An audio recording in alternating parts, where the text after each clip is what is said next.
Hello everyone, this is Arpita. Welcome to Social Threads. तो आज हम वही चैप्टर अपना कंटिन्यू करते हैं, what is democracy, why democracy of civics, class 9, जिसमें मैंने आपको पार्ट 1 ऑलरेडी कराया। उसमें मैंने आपको बहुत बेसिक चीज़ बताई है। अब हम इसको कंटिन्यू करते हैं। हम अपने 3 टॉपिक कवर करेंगे। Why define democracy, what is democracy, explain its features. सबसे पहले है why define democracy.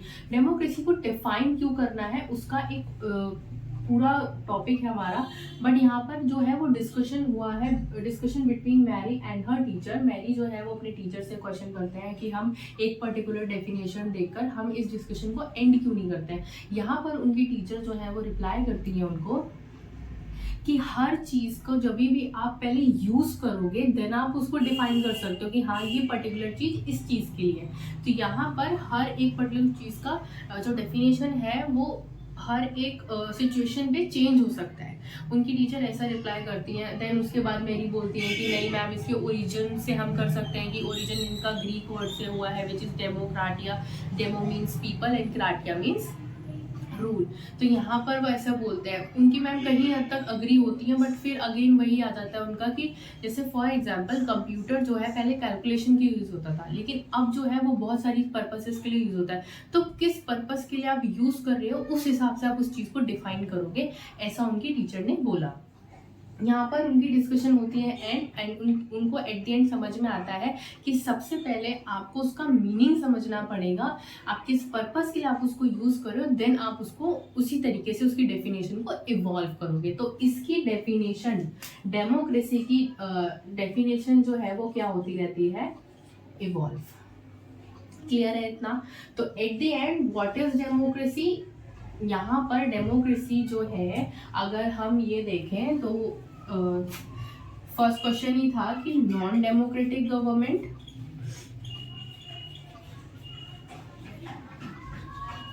Non democratic government और डेमोक्रेटिक गवर्नमेंट।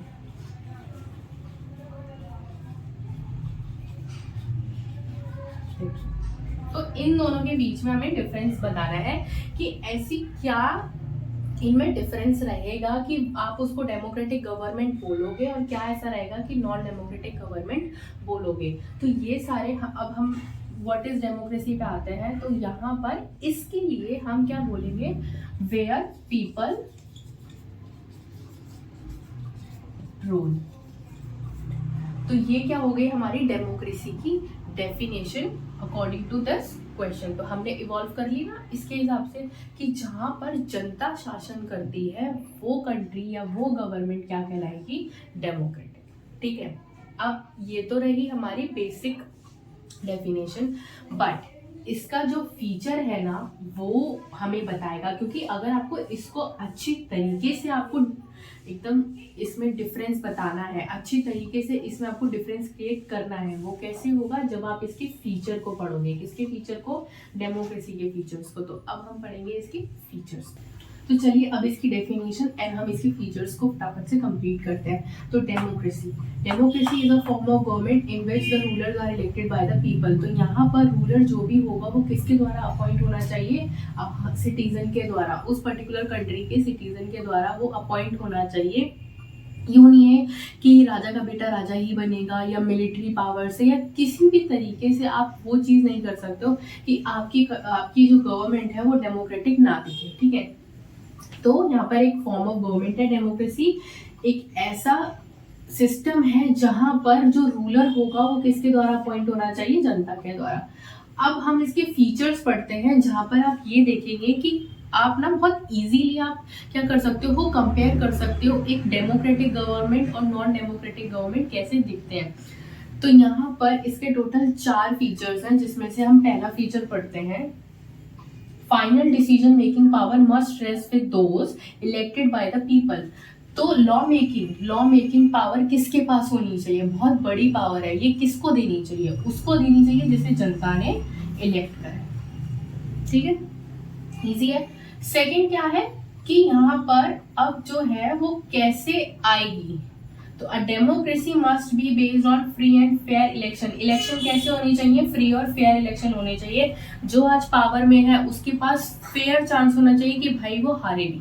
ठीक है, यूं नहीं है कि जीतता ही जा रहा है, देन वो फिर वो फ्री एंड फेयर नहीं दिखेगा। ठीक है, तो यहाँ पर a democracy must be based on a free and fair election where those currently in power have a fair chance of losing. तो उसके पास मतलब यहाँ पर ना सबको इक्वली चांस देना है, सब ये नहीं होना चाहिए कि आप सिर्फ ये पर्टिकुलर कम्युनिटी जो है वो इलेक्शन में खड़ी हो सकते हैं, बाकी नहीं हो सकते, या ये वोट दे सकते हैं वो नहीं दे सकते, तो ये चीज़ भी सही नहीं है। तो यहाँ पर a democracy must B free and fair election होनी चाहिए। जब election he free and fair नहीं होंगे तो वो दिखावे के इलेक्शन होंगे, फिर तो आप डेमोक्रेसी नहीं बोल सकते वहाँ पे।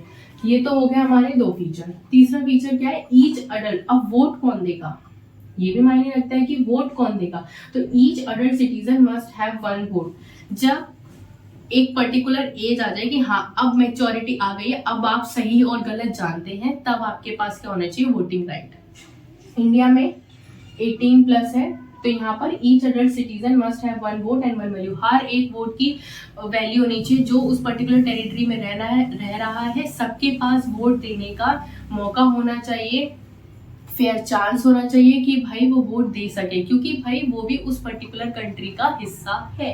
तो एक एज क्राइटेरिया आपको फुलफिल करना है, then you are eligible to vote. ठीक है, तो ये हो गया। फोर्थ हमारा पॉइंट आ जाता है कि अब एक पर्टिकुलर बंदा पावर में आ गया है, ठीक है, क्या वो मिसयूज नहीं करेगा पावर का? ऑफ कोर्स करेगा, ठीक है। तो democratic government rules within limits set by constitutional law and citizens right. तो यहाँ पर ये बोलना चाह रहे हैं, फोर्थ फीचर हमारा ये कहता है कि जो भी पावर में है उसकी पावर पर क्या होनी चाहिए, कुछ लिमिटेशंस होनी चाहिए। वो कैसे है, सिटीजंस के पास फंडामेंटल राइट्स है, ठीक है। तो यहाँ पर हमने टोटल 4 फीचर पढ़े हैं डेमोक्रेसी के, जिससे आप ये बता पाओगे कि how non democratic country looks like और how democratic country looks like. तो यहाँ पर आप एक बहुत अच्छा डिफरेंस क्रिएट कर सकते हो इन फीचर्स की मदद से। पहला फीचर अगेन रिवाइज कर लेते हैं कि कौन पावर में आएगा, जिसको जनता ने चूज करा होगा। जनता कैसे चूज करेगी, यहाँ पर फ्री और फेयर इलेक्शन होनी चाहिए। ये नहीं है कि सिर्फ नाम मात्र इलेक्शन हो रहे हैं, दिखावे के इलेक्शन हो रहे हैं, वो भी सही चीज नहीं है। थर्ड पॉइंट क्या आ गया हमारा, each adult citizen must have one vote. हर एक पर्सन के पास क्या होना चाहिए, वोट देने का राइट होना चाहिए। बस एक एज क्राइटेरिया होता है जिससे आप ये हो जाता है कि हाँ मैच्योर हो, आपको पता है कि क्या सही है क्या गलत है, ठीक है। तो वो 18+ हमारा इंडिया में है।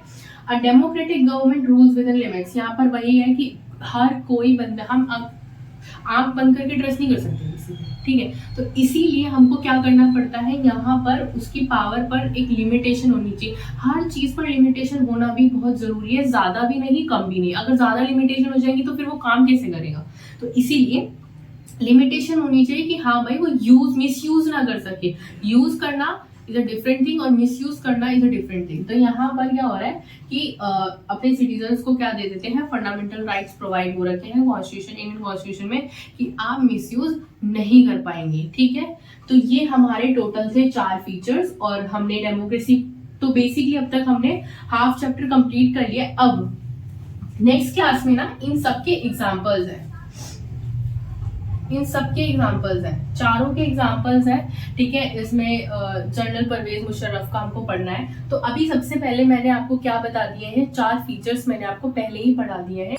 आई होप आपको ये समझ में आएगा। हमने फीचर्स पढ़ लिए एंड हमने इसके डेफिनेशन भी पढ़ लिए है, और बाकी का हमने देखा कि कैसे एक टीचर और स्टूडेंट के बीच में भी डिस्कशन हुआ था कि हमें क्यों पढ़नी चाहिए डेमोक्रेसी। तो टोटल हमने इतनी सारी चीज़ें पढ़ ली है। बाकी मैं इसके आपको एग्जाम्पल्स भी पढ़ा दूंगी कि उससे ज़्यादा ना और अच्छे से क्लियरिटी आ जाएगी आपको कि एग्जैक्टली में इसके फीचर्स क्या है, ठीक है। अभी तो हमने मोटा मोटा पढ़ लिया कि हाँ इसके फीचर्स क्या होते हैं, ठीक है। नेक्स्ट क्लास में मैं आपको इसके एग्जांपल्स पढ़ाऊंगी और जो हमारा लास्ट टॉपिक है वो हम कवर करेंगे बाकी नेक्स्ट क्लास में। Thank you so much.